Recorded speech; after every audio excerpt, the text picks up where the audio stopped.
জন্য, আল্লাহর দ্বীন জিন্দা করার জন্য, নবীর রেখে যাওয়া ইসলাম জিন্দা করার জন্য যুদ্ধ শুরু করেছিল ফজরের নামাজের পর।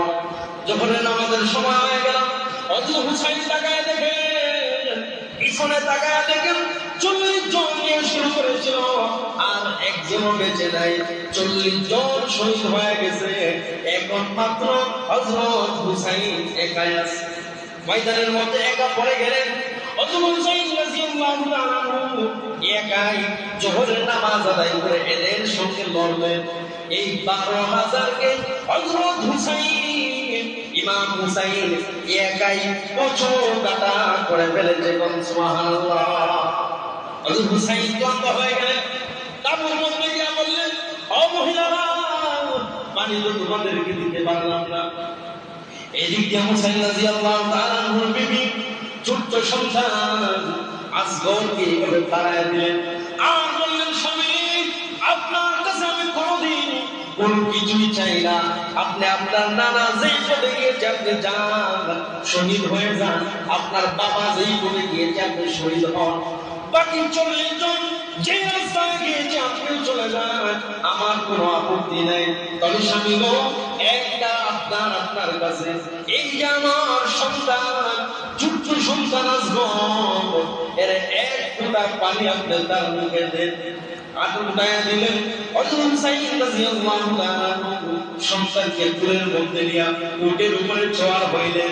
আবার গেলেন ওই ফুরাত নদীর কিনারার মধ্যে গিয়ে দাঁড়াইলেন। গিয়ে দেখেন আরো সৈন্যবাহিনী নিয়ে এরা কেরাও করে রাখলেন। এবার হযরত হুসাইন মায়াবী কণ্ঠে এদেরকে ডাক দিয়া বললেন, এই আমি তো নবী পরিবারের সন্তান, আমার নানা জান বড় আদর করতো। আজকে আমি তোমাদের কাছে কিছু চাই না, আমার এই ছোট্ট সন্তান আসগরের এক ফোঁটা পানি তোমরা দাও। আমার সন্তানকে এক ফোঁটা পানি তোমরা দাও। এই জাহেলগুলো ওই দিন এরা সাপ জানায় দিল, ওবাইদুল্লাহ বিন উবাইদুল্লাহ জিয়াদ সাপ জানায় দিল। কে পানি পান করলো, কে পান করলো না, কে বেঁচে থাকলো, কে মরে গেল, এগুলো দেখার সময় আমাদের নাই। শুধুমাত্র বলো ইয়াজিদকে গ্রহণ করবা।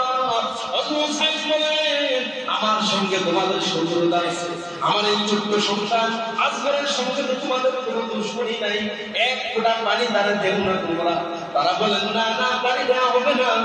এমন সময় পিছন থেকে একজন আল্লাহ নবীর নাতির সন্তান, হুসাইনের সন্তান আসগরের এইভাবে আসগরের গলার মধ্যে, শরীরের মধ্যে তীর নিক্ষেপ করে দিলেন।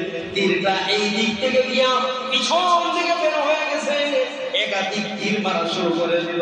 হযরত হুসাইন লাশটাকে এইভাবে সামনে নিয়ে আল্লাহ নবীর নাতি ইমাম হুসাইন রক্তগুলো সন্তানের গালের মধ্যে লাগাইলেন, শরীরে লাগাইলেন, নিজের শরীরে লাগায় এবার এই লাশটাকে উপরে উঠায় বলেন, আল্লাহ, আমি তো একা, আজকে আমার বাবাও নাই।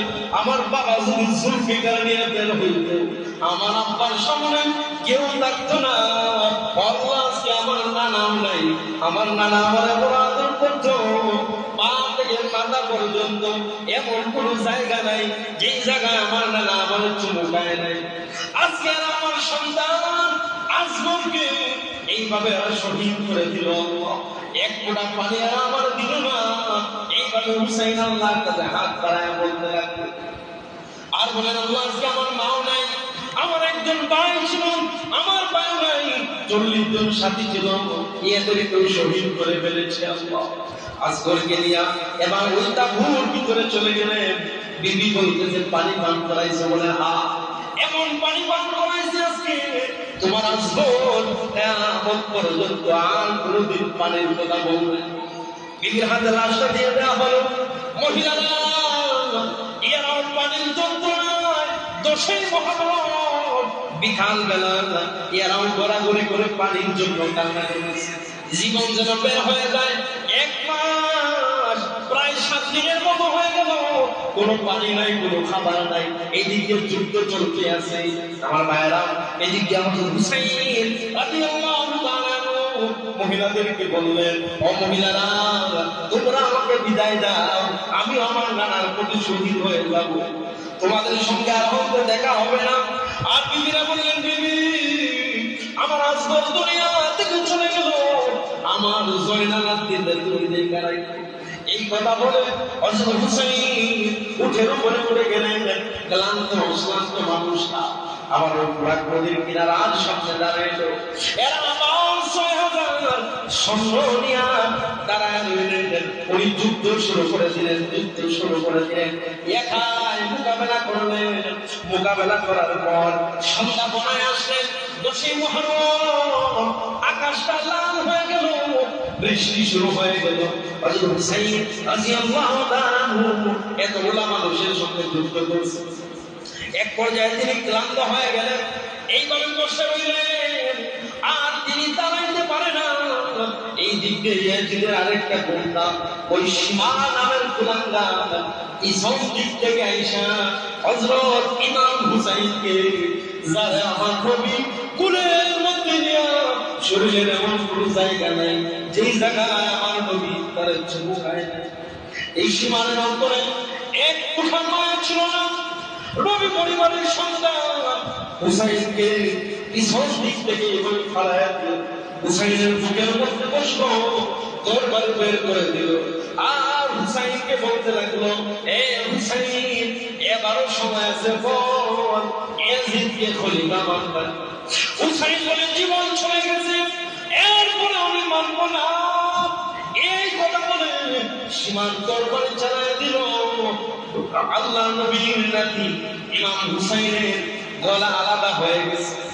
এখানে শুধুমাত্র শেষ নয়, এই দিন আসমান কাঁদে, জমিন কাঁদে, আল্লাহর ফেরেশতা পর্যন্ত হুসাইনের এই দৃশ্য দেখে কাঁদে। এখানে এরা শেষ করে নাই, ইমাম হুসাইনের মাথার মধ্যে এইভাবে এরা তরবারি ঢুকায় এদিক দিয়ে বের করছে। এখানে এরা উঠের মধ্যে উঠায় হুসাইনের দেহটারে জমিনের মধ্যে ফেলায়া এটার উপরে তারা দৌড়াদৌড়ি শুরু করছে। হুসাইনের শরীরের গোশতগুলা কষে কষে জমিনে পড়ে যায়। আল্লাহর আকাশটা লাল বড় হয়ে গেছে, আসমানের ফেরেশতারা ওই দিন কাঁদে। আল্লাহর সৃষ্টি জগতের সমস্ত প্রাণীরা ওই দিন কান্না করে।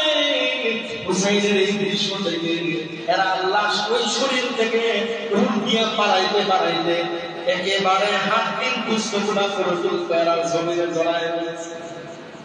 আমার ভাইরা, অত হুসাইনের অবস্থা, এরা এই লাশটাকে এইভাবে ফেলে রেখে ওই দিন হুসাইনের পাশে দাঁড়ানোর মতো কেউ নাই। আল্লাহ নবীর নাতিরে শহীদ করে ফেললেন, আর তরবারির মাথার মধ্যে তার কল্যাণটা নিয়ে এরা ডাইরেক্ট চলে গেলেন দামেস্কে। ইয়াজিদের সামনে নিয়ে হাজির করা হলো। একটা প্লেটের মধ্যে এরা হুসাইনের মাথাটাকে রাখলেন। দেখে মনে হয় যেন আল্লাহ নবী স্বয়ং হাজির হয়ে গেছে। কারণ হুসাইনের ব্যাপারে আল্লাহ নবী নিজে বলেন, আমার যদি তোমরা না পাও, আমার হুসাইনে দেখবা, কারণ আমার হুসাইন হলো আমার কফি। সুবহানাল্লাহ। হুসাইনের চেহারা ছিল আমার নবীর মতো, দাড়ি গড়ে ছিল নবীর মতো। এইভাবে এরা এই হুসাইনের মাথাটার সঙ্গে বেয়াদবি শুরু করছে। তরবারি নিয়ে হুসাইনের চুলের মধ্যে আঘাত করে, এই জায়গার মধ্যে আঘাত করে, কেউ পা দিয়ে লাথি মারে। এই জায়গার মধ্যে আল্লাহর নবীর একজন সাহাবী ছিল, যার নাম ছিল হযরত যায়েদ বিন আরকাম রাদিয়াল্লাহু তাআলা আনহু। উনি আর সহ্য করতে পারেন, দাঁড়ায় বললেন, এ উবাইদুল্লাহ বিন জিয়াদ, আমি আমার নবীর পাশে থেকে দেখেছি আল্লাহর নবী দিনের মধ্যে হুসাইনের পিঠের মধ্যে শত শতবার চুমু খেয়েছে। সুবহানাল্লাহ। এই ঠোঁটের মধ্যে তোমরা বেয়াদবি করো, ঠোঁটের মধ্যে তোমরা আঘাত করতেছো, আমার আর সহ্য হচ্ছে না, এই বেয়াদবি তোমরা বাদ দাও। এই দিক দিয়ে মদিনার মধ্যে আল্লাহর নবীর একজন বিবি ছিল, যার নাম ছিল হযরত উম্মে সালামা। ওই সকালবেলা উঠে হাউ মাউ করে মদিনায় কান্না করে। মদিনার মানুষগুলো তোমরা গিয়ে বলে, এ উম্মে সালামা, কি হয়েছে তোমার? হঠাৎ করে এইভাবে কেন তুমি কান্না করো? আল্লাহর নবী বলেন, এ মদিনার মহিলারা শোনো, আমি আজকে রাত্রে, গত রাত্রে 10ই মুহররম ঘুমের ঘরে স্বপ্নে দেখলাম আমার স্বামী মুহাম্মদুর রাসূলুল্লাহ চুলগুলো এলোমেলো, চেহারাটা মলিন, শরীরের মধ্যে রক্ত মাখা পাগলের মতো হয়ে গেছে। আমি ডাকলাম, ও মুহাম্মদ, আপনার এই অবস্থা কেন? আমার জানায় দিছে যে আমার নাতি হুসাইনকে গতকাল বিকাল বেলা সন্ধ্যার আগে এই কারবালার ইয়াজিদ বাহিনী আমার নাতিকে শহীদ করে ফেলেছে। মক্কার মধ্যে আরেকজন স্বপ্ন দেখলেন, আল্লাহ নবীর আরেকজন সাহাব ইবনে আব্বাস, উনি স্বপ্ন দেখলেন। সমস্ত লোকদেরকে বলতে লাগলেন, আমি গত রাত্রে নবীর স্বপ্নে দেখলাম নবীর শরীরের মধ্যে রক্ত, চুলগুলো এলোমেলো, নবী যেন পাগলের মতো হয়ে গেছে, দৌড়ায় কান্না করেন। আমি বললাম, ও নবী, এতদিন পরে আপনার সঙ্গে সাক্ষাৎ, আপনি একটু কথা বলেন আমার সাথে।